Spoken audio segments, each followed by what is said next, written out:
Hello दोस्तों, आप सभी का स्वागत है। आज हम जानेंगे सेट रिलेशन एंड फंक्शन में नंबर्सों को किस अल्फ़ाबेट से रिप्रेजेंट किया जाता है। तो आइए जानते हैं। सबसे पहला नंबर आता है नेचुरल नंबर। तो set of all natural number, तो जितने भी नेचुरल नंबर्स का सेट होता है हम उसे इंग्लिश अल्फ़ाबेट के कैपिटल एन लेटर से रिप्रेजेंट करते हैं, जिसमें 1 2 3 4 ये नंबर्स आते हैं। दूसरा डब्ल्यू, डब्ल्यू से क्या रिप्रेजेंट करते हैं? Set of all whole number, जितने भी होल नंबर्स होते हैं उनको हम, जैसे 0 1 2 3 4, उसको डब्ल्यू से रिप्रेजेंट करते हैं। तीसरा आता है हमारा, जितने भी इंटीजर्स होते हैं हमारे पास उसको हम जेड से रिप्रेजेंट करते हैं। कहीं कहीं पे इसको आई से भी रिप्रेजेंट किया जाता है। तो दोनों से लेटरों से ही रिप्रेजेंट किया जाता है इसको, चाहे जेड से कर लो चाहे आई से। जेड प्लस, ये set of all positive integer, जितने भी पॉजिटिव इंटीजर्स होते हैं उनको हम जेड प्लस से या फिर आई प्लस से भी रिप्रेजेंट करते हैं। Set of all negative integer, तो जितने भी नेगेटिव इंटीजर्स होते हैं उसे जेड माइनस से या फिर आई माइनस से भी रिप्रेजेंट करते हैं। रियल नंबरों के सेट को हम आर से रिप्रेजेंट करते हैं। और जितने भी रेशनल नंबर्स होते हैं, जैसे जिन्हें पी अपॉन क्यू की फॉर्म में लिखा जा सकता है, पी और क्यू दोनों इंटीजर से बिलोंग करने चाहिए और क्यू की वैल्यू यहाँ पर जीरो नहीं होनी चाहिए। तो जितने भी हमारे ऐसे नंबर्स होते हैं उनको क्यू से रिप्रेजेंट करते हैं। और जो हमारे रियल नंबर में से रेशनल नंबर को माइनस करके जो बच जाते हैं वो हमारे इरेशनल नंबर्स होते हैं, उनको हम क्यू डैश या फिर क्यू सी से रिप्रेजेंट करते हैं। तो ये हमारे कुछ नंबर्स हैं जिनको हम इन अल्फ़ाबेट से रिप्रेजेंट करते हैं। अब अगला टॉपिक है हमारा कि रिप्रेजेंटेशन ऑफ सेट। तो सेट को रिप्रेजेंट करने के हमारे पास दो तरीके होते हैं। पहली तरीका है हमारा रोस्टर फॉर्म या ट्यूबलर फॉर्म। तो इसमें हम करते क्या है कि कोई भी हमारे पास जो सेट दिया होता है उसको हम एक कैपिटल लेटर से रिप्रेजेंट करते हैं पहले, और उसको उसमें जो भी सेट है हमारे पास, जितने भी एलिमेंट्स हैं हमारे पास, उन सभी एलिमेंटों को कॉमा लगा लगा के लिख देते हैं। जैसे पहला एलिमेंट मान लो ई वन है तो ई वन लिखेंगे, फिर ई टू तो ई टू लिखेंगे, फिर ई थ्री लिखेंगे, और ऐसे ही करके हम सारे एलिमेंटों को कॉमा लगा लगा के लिख देंगे। तो ये जिसमें सारे एलिमेंटों को लिखा जाता है कॉमा लगा लगा के, उसे हम रोस्टर फॉर्म या ट्यूबलर फॉर्म कहते हैं सेट की। तो इसमें हमें दो बात याद रखनी है कि अगर कोई भी एलिमेंट एक से ज़्यादा बार रिपीट हो रहा हो तो हम उसे एक बार ही लिखते हैं। इसका मतलब रिपीटेशन जो होता है एलिमेंट्स का, रिपीटेशन रिपीटेशन जो होता है एलिमेंट का,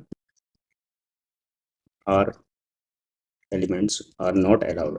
एक तो एलिमेंट का रिपीटेशन अलाउड नहीं है, एक बार आ गया एलिमेंट तो वही आएगा। दूसरी बात इसमें यह ध्यान रखनी है, ऑर्डर भी, order of elements are immaterial. इसका मतलब हुआ कि ऑर्डर से कोई फर्क नहीं पड़ेगा, कोई इफेक्ट नहीं पड़ेगा सेट पे। चाहे पहले ई वन लिख लो चाहे ई थ्री लिख लो, पहले ई टू लिख लो चाहे ई थ्री लिख लो, कोई सा भी एलिमेंट पहले या बाद में लिखा गया हो उससे कोई फर्क नहीं पड़ता। तो ये हमारी ऐसे इस तरीके से जो लिखा जाता है सेट को, वो हमारी रोस्टर फॉर्म होती है। आइए कुछ एग्जाम्पल से जानते हैं कि किस तरीके से हम किसी सेट को रोस्टर फॉर्म में लिखते हैं। पहला ए बराबर दे रखा है the set of all vowels, तो सारे वॉवल्स का सेट बनाना है और उसको रोस्टर फॉर्म में लिखना है। तो सबसे पहले करली ब्रैकेट बनाया और इसमें हमने सारे क्या लिख दिए, वॉवल्स लिख दिए। तो इस तरीके को हम रोस्टर फॉर्म करेंगे, ये पहला आंसर हो जाएगा। दूसरा है हमारा बी बराबर set of all letters in the trigonometry. तो ट्रिग्नोमेट्री में जो जो लेटर आ रहे हैं उसका एक सेट बनाइए और उसको रोस्टर फॉर्म। सबसे पहला टी आ रहा है, फिर आर आ रहा है, फिर आई आ रहा है, जी आ रहा है और ओ आ रहा है, और फिर एन आ रहा है।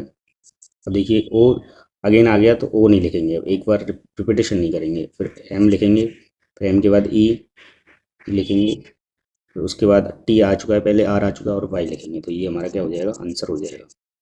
ऐसे ही सी कह रहा है कि भाई x such that x is a integer. ये सच दैट का साइन होता है, दो जो डॉट लगे हुए हैं, या फिर कहीं कहीं पे एक्स का सच दैट का साइन होता है। इसमें कह रहा है कि एक्स इंटीजर से लेना है हमें, और ऐसा लेना है कि -3 से बड़ा हो और 7 से छोटा हो।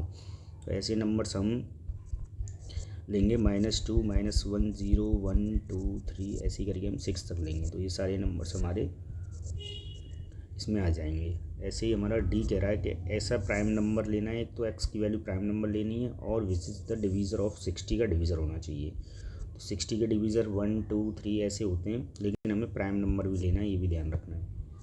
तो जैसे 1 होता है पर 1 नहीं लेंगे, 2 ले सकते हैं, 3 भी ले सकते हैं, 5 ले सकते हैं, 4 नहीं लेंगे, 5 ले सकते हैं, 6 नहीं लेंगे, 7 8 9 10 भी नहीं लेंगे, 12 भी नहीं लेंगे, 15 भी नहीं लेंगे, 20 भी नहीं लेंगे, 30 भी नहीं लेंगे, 60 भी नहीं लेंगे। तो यही हमारा क्या हो जाएगा, इसका आंसर हो जाएगा। ऐसे ही अगला क्वेश्चन है कि एक्स सच दैट एक्स एक नेचुरल नंबर है और 6 से छोटा लेना है। तो नेचुरल नंबर लिख दीजिए यहाँ पर 1 2 3 4 5, सॉरी 1 2 3 4 5 4 5, ये सारे नंबर्स हो जाएंगे इसमें आंसर। ऐसे करके हम किसी भी सेट को रोस्टर फॉर्म में लिख सकते हैं। एक छोटा सा टॉपिक और है तो इसमें हम जानेंगे कार्डिनल नंबर क्या होता है। तो इसका दूसरा नाम होता है हमारे पास ऑर्डर ऑफ सेट, या इसको कहते हैं number of elements in a set. किसी भी सेट में कितने एलिमेंट्स हैं उनको काउंट करिए, या इसी को ऑर्डर ऑफ सेट भी कहा जाता है, इसको कार्डिनल नंबर। इसको जैसे मान लो पहले क्वेश्चन में हमें अगर कार्डिनल नंबर निकालना होता तो इसमें हमें एलिमेंट्स काउंट करने थे केवल 1 2 3 4 5, तो 5 is the cardinal number of first set, तो अपना आंसर हो जाता हमारा। तो ऐसे हम कार्डिनल नंबर बता सकते हैं किसी भी सेट का। जैसे हमारे पास दूसरा सेट है एन वी, इसका भी हम निकाल लेते हैं 1 2 3 4 5 6 7 8 9, तो आंसर इज़ 9। ऐसे हम किसी भी सेट का कार्डिनल नंबर बता सकते हैं। तो आज के लिए इतना ही बहुत है। Thank you.